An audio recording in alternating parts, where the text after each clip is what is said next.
की बीमारी है। अनुपमा जी से आज मैं पर्सनली कहूंगा कि वो गीत गा दीजिएगा जरूर।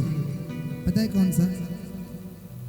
कि प्यार नहीं के लिखल अरे हाथ के लकीर में, अरे नहीं खुद तकदीर में ये जा। लेकिन तमाम सारा गीत होगा, लेकिन पहले भजन चलेगा, भजन के बाद जो भी पहले झांकी है, झांकी हो जाए फिर सारी चीजें चलेंगी। कि रोजे रोजे उगेनी सबेरवा ए दीनाना, आजू काहे कहीं नियत न दे ए दीनाना, आजू काहे कहीं नियत न दे।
रोजे